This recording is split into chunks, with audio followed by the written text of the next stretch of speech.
Welcome students to the chapter Atomic Structure. In this video, we will discuss about the wave nature of electromagnetic radiation. Now, electromagnetic radiation প্রথম আমাদের কে দিয়েছিল? দেখো ভদ্রলোককে তোমরা চেনো, সেই ভদ্রলোকের নাম ছিল জেমস ম্যাক্সওয়েল। এই লোকটা কি বললো? বলেছিল যে ইলেকট্রিক্যালি চার্জড কোনো পার্টিকেল যদি আমার কাছে থাকে আর সেটা অ্যাসিলারেট করে, মানে কি ও যদি প্রপাগেট করে বা ট্রান্সমিটেড হয়, তাহলে তার দুটো ফিল্ড থাকে, একটা ইলেকট্রিক ফিল্ড আর একটা ম্যাগনেটিক ফিল্ড। তার মানে যে কোনো ইলেকট্রিক্যালি চার্জড পার্টিকেল দুটোতে যেরকম ডিফ্লেক্টেড হয়েছিল আগের এক্সপেরিমেন্ট গুলোতে, সেখানে বলা হচ্ছে এদের নাকি দুটো ফিল্ড আছে, একটা ইলেকট্রিক ফিল্ড আর একটা ম্যাগনেটিক ফিল্ড। না, এই দুটো ফিল্ডকে নিয়ে যদি আমার ব্যাপারটা প্রপাগেট করে, এটা অলওয়েজ একটা ওয়েভের মতন করে প্রপাগেট করবে, তাই এটাকে নাম দেওয়া হয়েছে ইলেকট্রোম্যাগনেটিক ওয়েভ বা EMW। Now according to James Maxwell, ওই ফার্স্ট পার্সন ছিল যে কিনা আমাদের বুঝিয়েছিল যে লাইট ওয়েভস তার মধ্যেও কিন্তু ইলেকট্রিক আর ম্যাগনেটিক ক্যারেক্টার্স থাকে। তো লাইট ওয়েভ যেটাকে আমরা চারিদিকে দেখতে পাই, যে আমাদের যে কোনো সোর্স থেকে কামিং লাইটস লাইক সানলাইট বা টিউব লাইটস যে কোনো সোর্স থেকে আসছে, প্রত্যেকটার মধ্যেই কিন্তু ম্যাগনেটিক প্রপার্টি আর ইলেকট্রিক্যাল প্রপার্টি রয়েছে। আর এই দুটো ফিল্ড কিন্তু always perpendicular to each other, মানে একটা যদি এরকম হয় আরেকটা এভাবে প্রপাগেট করবে, মানে ফার্স্ট ওয়ান এভাবে প্রপাগেট করছে, সেকেন্ড ওয়ান এভাবে প্রপাগেট করছে। এই জিনিসটাকে আরো ডিটেলসে স্টাডি করার জন্য আমরা আজকে একটা গল্প বলবো। ঠিক একইভাবে যদি আমরা দেখি যে সাউন্ড ওয়েভ বা ওয়াটারের ওয়েভ যেরকম কোনো একটা মিডিয়াম ছাড়া প্রপাগেট করতে পারে না, এখানে কিন্তু আমরা দেখতে পাচ্ছি যে আমাদের এই যে কোনো টাইপের, যেমন লাইট ওয়েভ বা একটা ইলেকট্রিক্যালি চার্জড পার্টিকেলের ওয়েভ, তার জন্য কিন্তু কোনো মিডিয়াম রিকোয়ার্ড হয় না, মিডিয়াম লাগে না, ও এমনি প্রপাগেট করতে পারে।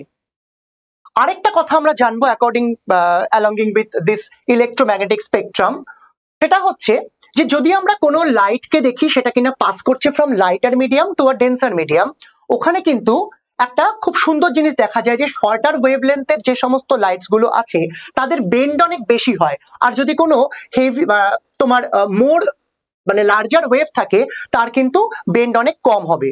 ঠিক যেরকম ভাবে আমরা ভারী বল হালকা বল দিয়ে ব্যাপারটাকে বুঝিয়েছিলাম।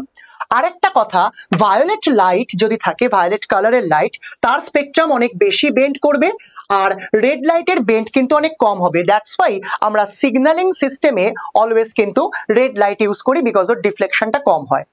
না, এখানে একটা নতুন কথা এসেছে যার নাম হচ্ছে ওয়েভলেন্থ। ওয়েভলেন্থ মানে হচ্ছে একটা ওয়েভের লেন্থ। যদি আমি বলি কোনো শর্টার ওয়েভলেন্থ, মানে সেই ওয়েভটা এরকম এরকম করে যাবে, আর যদি সেটা লার্জার ওয়েভলেন্থ হয় তাহলে সেই ওয়েভটা এরকম এরকম করে যাবে, ওয়েভের লেন্থটা একটু বেশি। এবার এটা নিয়ে আমরা একটা খুব সুন্দর গল্প শিখবো।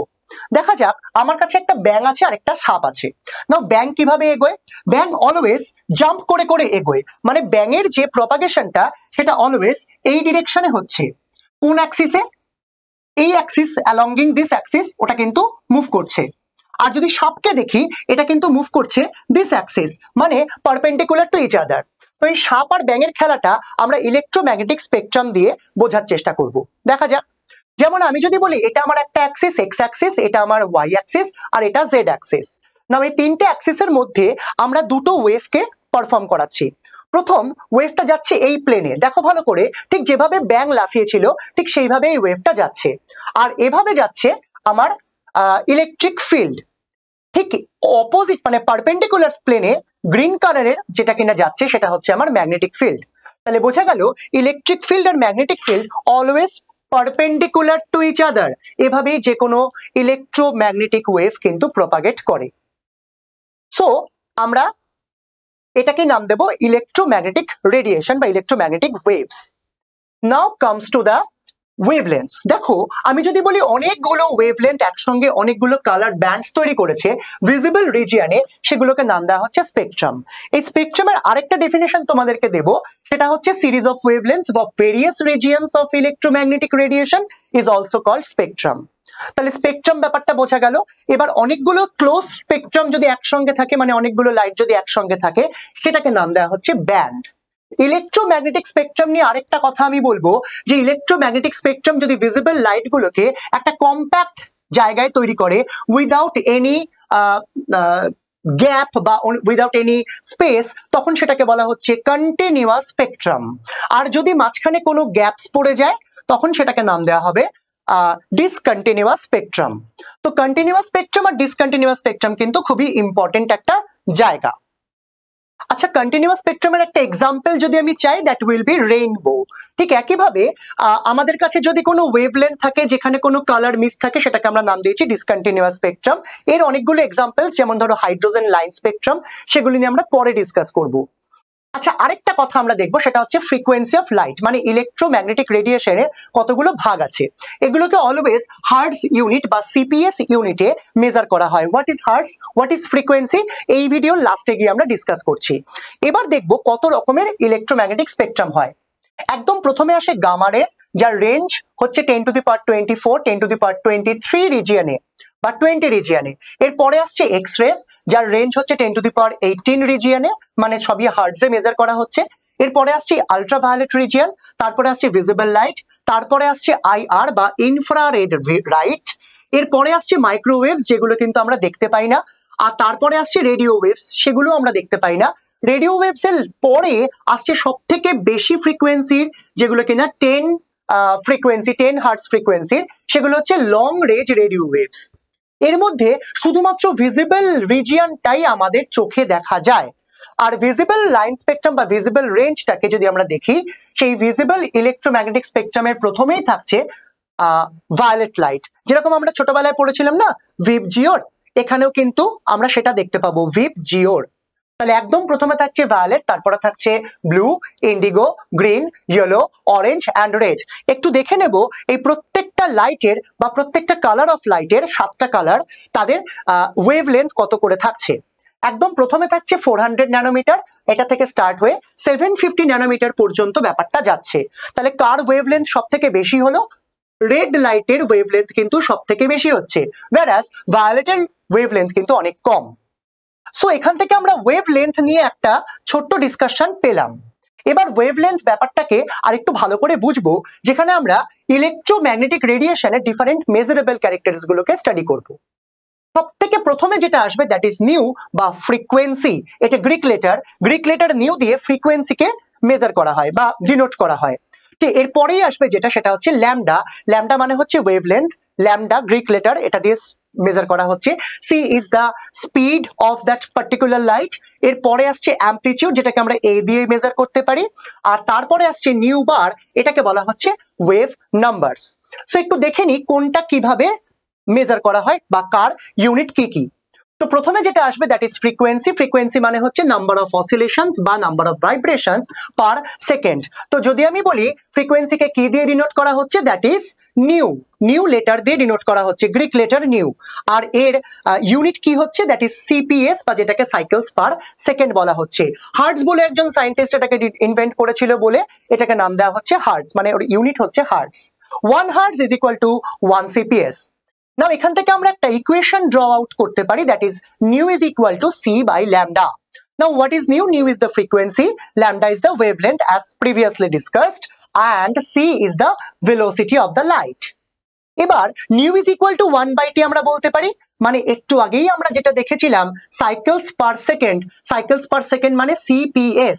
তাহলে কি বোঝা গেল, যে একটা ওয়েভলেন্থের যদি আমরা ইউনিট চাই, that will be second inverse বা যেটাকে পার সেকেন্ড বলা হচ্ছে। এরপরে যেটা আসবে সেটা হচ্ছে wave number. Wave number is denoted by nu bar. Wave number মানে একটা পার্টিকুলার লেন্থে কতগুলো ওয়েভ থাকছে, number of waves, that is called wave number. So wave নাম্বারকে ডিটারমাইন করার জন্য আমরা কি দেখব, যে এর ইউনিট হয়ে যাবে কিন্তু পার মিটার বা পার সেন্টিমিটার। একটা পার্টিকুলার লেন্থে কাজ হচ্ছে, তো তাই per centimetre per metre. Now wave number is nothing but the reciprocal of wavelength. একটু আগে আমরা দেখেছিলাম মিটার বা centimetre car unit, that is the unit of wavelength. Now wavelength এর ইউনিটটাকে জাস্ট আমি ঘুরিয়ে দিয়েছি, আমি পেয়ে গেলাম ওয়েভ নাম্বার। আরেকটা মেজারেবল ক্যারেক্টারিস্টিক্স দেখবো, that is wavelength. Obviously wavelength is denoted by the Greek letter lambda. তো আমরা দেখতে পেলাম যে ওয়েভলেন্থ কে মেজার করা হচ্ছে কি দিয়ে, ল্যামডা দিয়ে।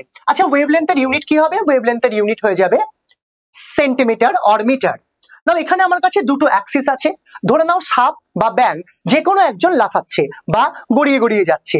সো দেখতে পাবো এটা আমাদের একটা ওয়েভ, যে ওয়েভটার মাথার পয়েন্টগুলোকে নাম দেওয়া হচ্ছে ক্রেস্ট। দেখো এটা একটা ক্রেস্ট, এটা আরেকটা ক্রেস্ট। আর নিচের পয়েন্টগুলোকে, হাম্পগুলোকে নাম দেওয়া হচ্ছে ট্রাফ। এটা একটা ট্রাফ, এটাও একটা ট্রাফ। নাও দুটো কনজিকিউটিভ ক্রেস্ট বা দুটো কনজিকিউটিভ ট্রাফের মাঝখানের যে ডিস্টেন্স তাকেই বলা হচ্ছে ল্যামডা। যেমন এটা অর এটা, এই দুটোকেই নাম দেওয়া হচ্ছে ল্যামডা বা যেটাকে বলা হচ্ছে ওয়েভ লেন্থ।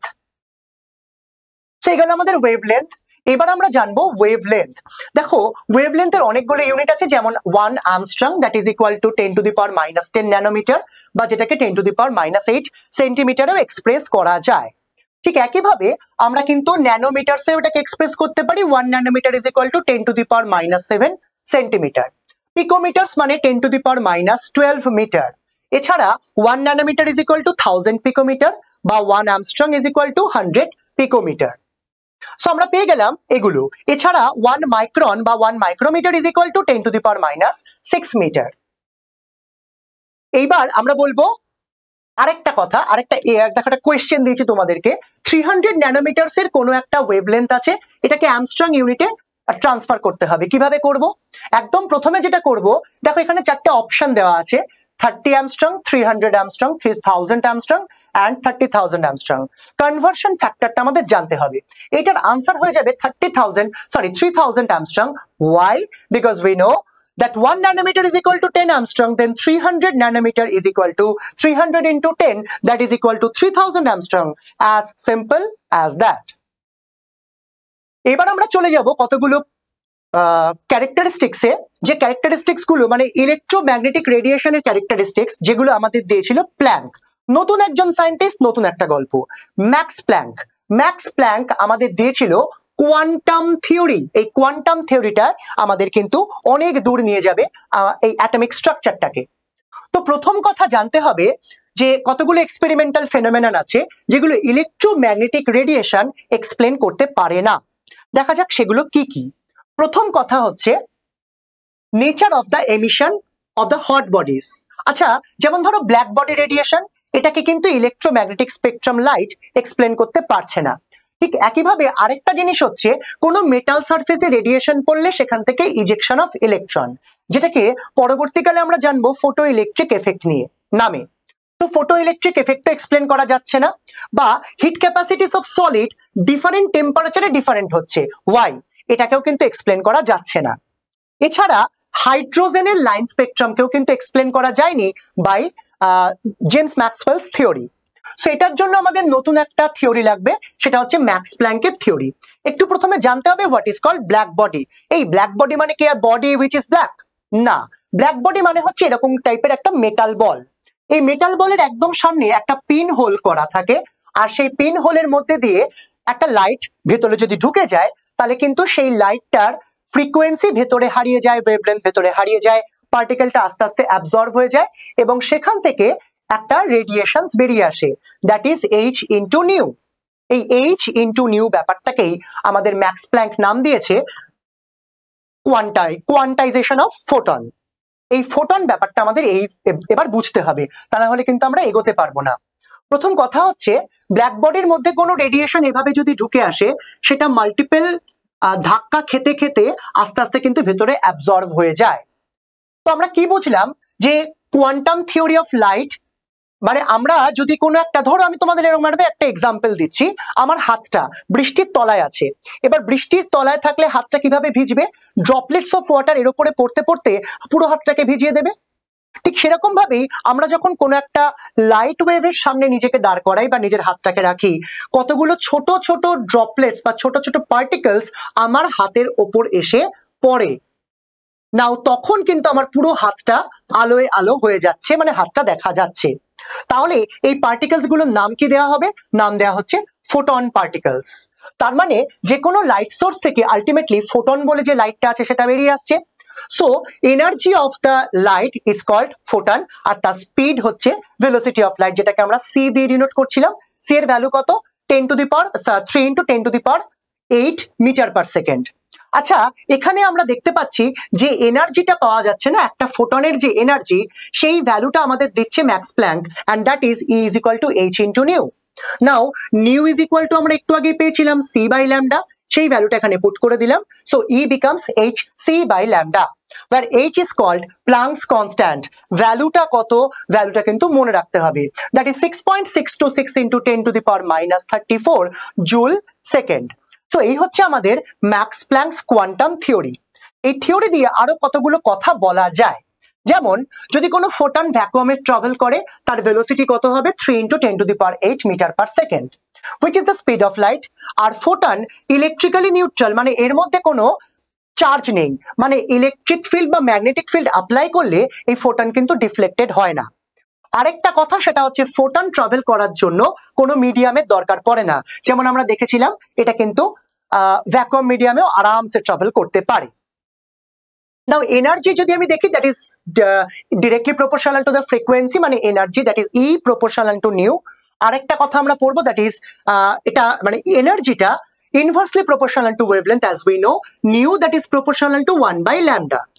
আরেকটা কথা হচ্ছে এটা কিন্তু directly proportional to the wave number is nu bar. তো এখান থেকে আমরা অনেকগুলো ইনফরমেশনস পেলাম, E proportional to nu, E proportional to 1 by lambda and E proportional to nu bar. So এই ছিল আমাদের ম্যাক্স প্ল্যাঙ্কস কোয়ান্টাম থিওরির বেসিক প্রিন্সিপালটা। এর পরের ভিডিওতে আমরা ডিসকাস করব about photo electric effect given by Albert Einstein. এসে গেছে আমাদের মহারাজা, এই অ্যালবার্ট আইনস্টাইনকে নিয়ে আমাদের পরের ভিডিও। আজকে এই পর্যন্তই, দেখা হচ্ছে নেক্সট ভিডিওতে। Thank you. হ্যালো স্টুডেন্টস, কেমন লাগছে আমাদের ভিডিও? কমেন্ট সেকশনে অবশ্যই জানাও। আমাদের ফেসবুক পেজ আর ইউটিউব চ্যানেলকে ফলো আর সাবস্ক্রাইব করতে ভুলো না কিন্তু, লিংক ডেসক্রিপশন বক্সের নিচে দেওয়া আছে। এছাড়া তোমরা যদি ক্লাস 11-12 এর board exam or entrance or NEET এক্সামের প্রিপারেশন অনলাইনে আমাদের সঙ্গে জয়েন করতে চাও, তাহলে অবশ্যই ভিজিট করো আমাদের ওয়েবসাইট dreamsonlineclass.in। এছাড়া গুগল প্লে স্টোর বা অ্যাপল অ্যাপ স্টোর থেকে ড্রিমস অনলাইন ক্লাস এই অ্যাপটা তোমরা ডাউনলোড করে সেখান থেকে রেজিস্টারও করতে পারো। দেখা হচ্ছে নেক্সট ভিডিওতে। Thank you.